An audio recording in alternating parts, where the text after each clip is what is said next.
अस्सलाम वालेकुम, मेरे चैनल में खुशामदीद। क्या हाल है आप सबके। तो वीडियो शुरू करने से पहले आप सबसे एक रिक्वेस्ट है कि अभी तक अगर आपने मेरे चैनल को सब्सक्राइब नहीं किया तो प्लीज़ मेरे चैनल को सब्सक्राइब कर दें और साथ दिए गए घंटी के बटन को प्रेस कर दें ताकि मेरे हर आने वाली नई वीडियो का नोटिफिकेशन आप तक बर वक्त पहुँच सके। तो आज जो है मैं अपने किचन में बना रही हूँ चपली कबाब। तो उसके लिए यहाँ पर जो मैंने इंग्रेडिएंट्स लिए हैं उसमें मैंने यहाँ पर लिया है कीमा 1 kg, प्याज यहाँ पर लिए मैंने तकरीबन 3 अदद मीडियम साइज़ के, अंडा लिया है 1 अदद, टमाटर लिए मैंने 2 अदद, हरा धनिया लिया है और हरी मिर्चें लिए तकरीबन 9 से 10 अदद।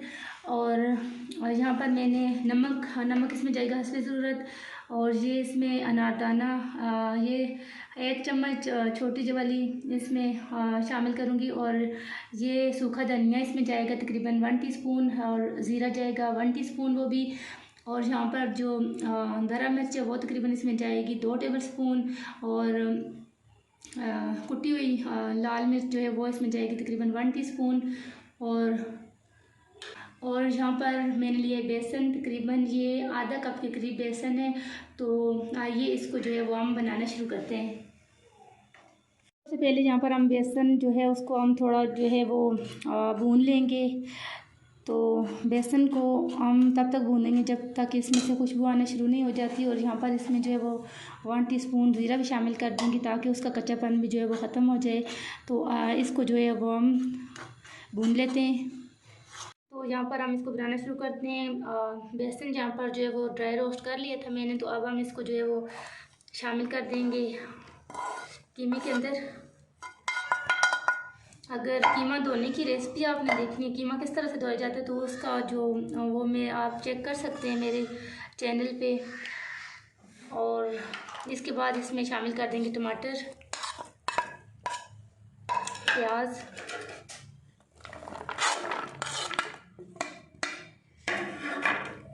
और ज़ीरा तो ऑलरेडी शामिल कर दिए थे इसमें। तो यहाँ पर जो इसमें धनिया है वो खुश्क धनिया वो शामिल कर दूँगी। इसके बाद जो मसाला जात है मिर्ची वगैरह वो जाएंगी इसके अंदर।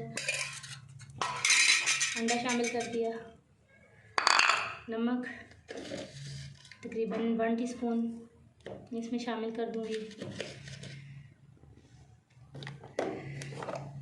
और यहाँ पर हम इसको जो है वो मिक्स कर लेंगे। और यहाँ पर ये जो है हरा धनिया और हरी मिर्चें भी इसमें। और अब हम जो है इनको बहुत अच्छे तरीके से जो है मिक्स कर देंगे। यहाँ पर हम इसे जो है वो हाथों की मदद से बहुत अच्छी तरह से जो है वो मिक्स कर लेंगे। तो यहाँ पर हम जो है कबाब जो है बनाना शुरू कर रहे हैं। ये हमारा कबाब तैयार हो गया। इसी तरह हम जो है सारे इसी तरह से बना लेंगे ऐसे।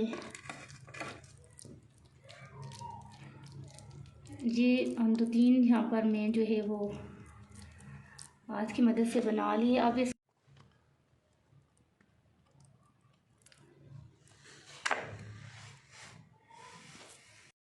तो यहाँ पर टिक्कियाँ जो है वो बना ली है मैंने। अब हम इनको जो फ्रीज़ कर रहे हैं। तो फ्रीज़ करने के लिए यहाँ पर नीचे मैंने ट्रे लिया, उसके ऊपर प्लास्टिक शीट वो बिछा दिए मैंने।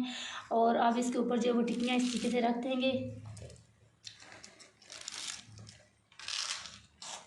और इसके बाद जो है ऐसे बस जितनी इसमें ईज़िली आ सकेंगे वो रख देंगे। और इसके ऊपर जो है एक और प्लास्टिक की हम रख देंगे इस तरीके से। और इसके ऊपर भी हम टिक्कियाँ जो है वो रखते जाएंगे।